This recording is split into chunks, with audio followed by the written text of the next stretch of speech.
Paris, July 4th, 1776.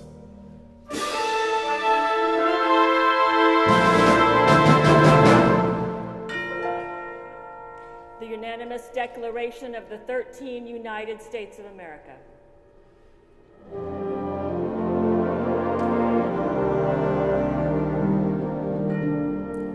When in the course of human events it becomes necessary for one people to dissolve the political bands which have connected them with another, and to assume among the powers of the earth the separate and equal station to which the laws of nature and of nature's God entitle them, a decent respect to the opinions of mankind requires that they should declare the causes which impel them to the separation. We hold these truths to be self-evident, that all men are created equal, that they are endowed by their Creator with certain unalienable rights, that among these are life, liberty, and the pursuit of happiness.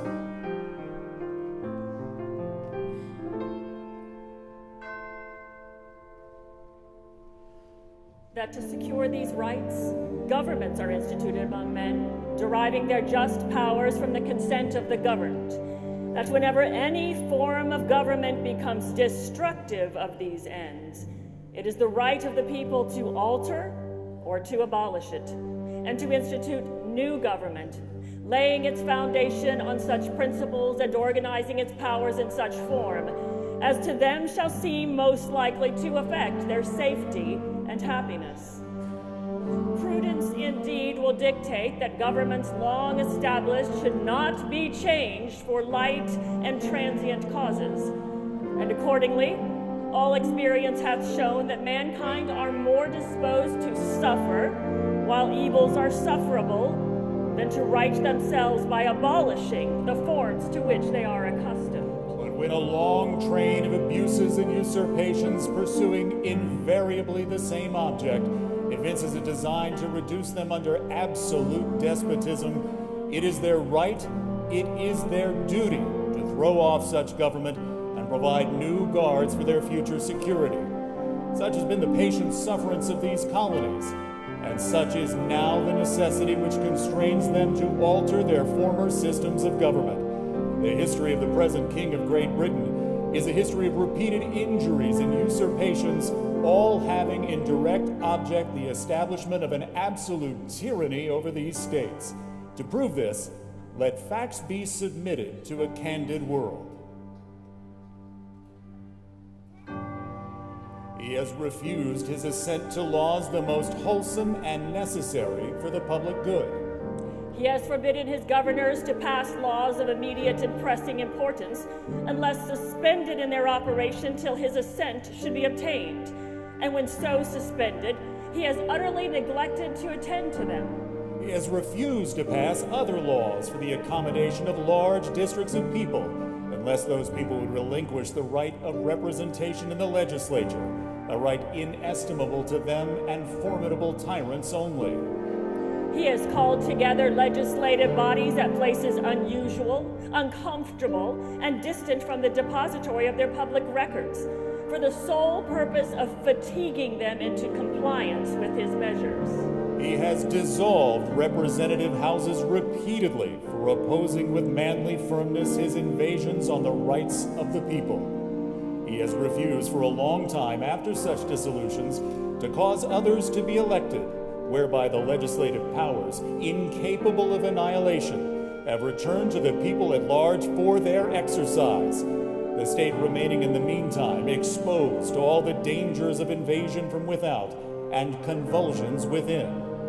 He has endeavored to prevent the population of these states, for that purpose obstructing the laws of naturalization of foreigners, refusing to pass others to encourage their migrations thither, and raising the conditions of new appropriations of lands. He has obstructed the administration of justice by refusing his assent to laws for establishing judiciary powers.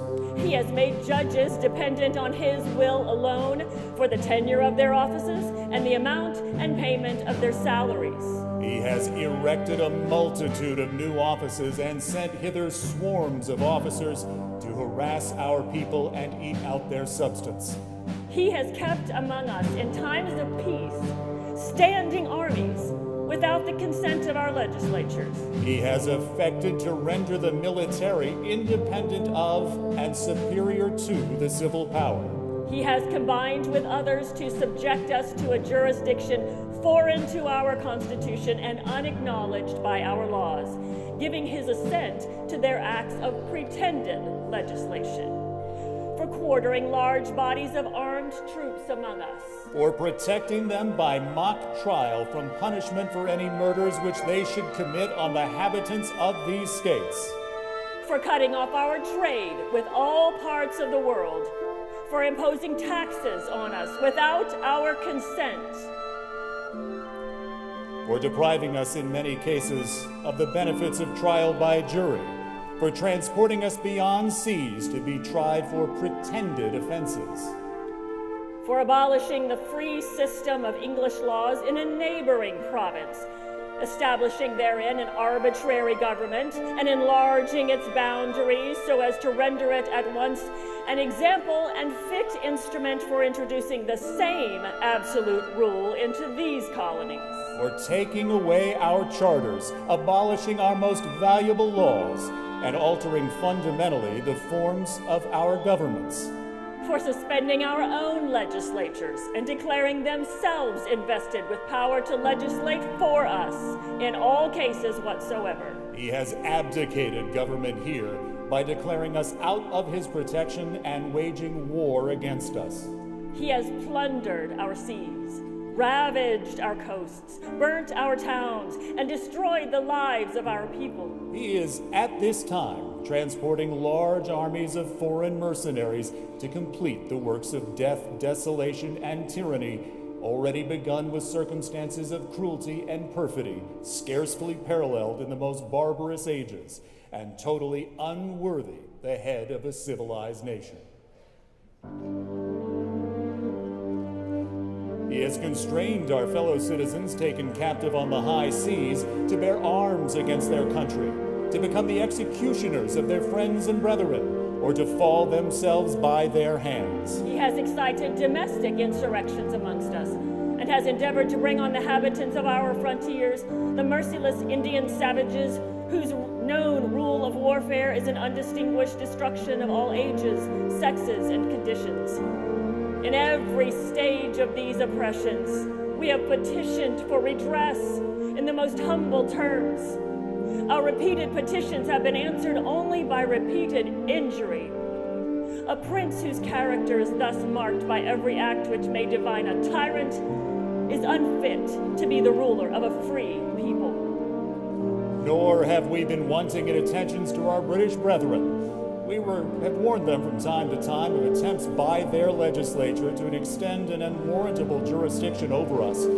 We have reminded them of the circumstances of our emigration and settlement here. We have appealed to their native justice and magnanimity, and we have conjured them by the ties of our common kindred to disavow these usurpations which would inevitably interrupt our connections and correspondence. They too have been deaf to the voice of justice and of consanguinity. We must, therefore, acquiesce to the necessity which denounces our separation and hold them, as we hold the rest of mankind, enemies in war, in peace, friends.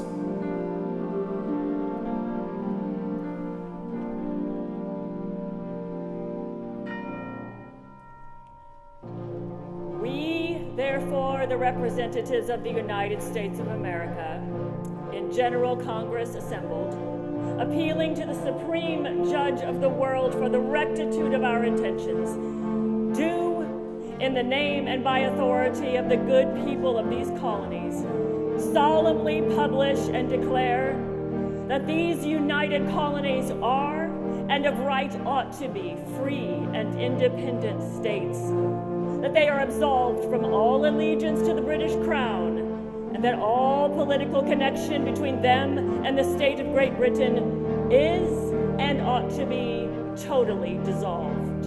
And that as free and independent states, they have full power to levy war, conclude peace, contract alliances, establish commerce, and do all other acts and things which independent states may of right do. And for the support of this declaration, with a firm reliance on the protection of divine providence, we mutually pledge to each other our lives, our fortunes, and our sacred honor.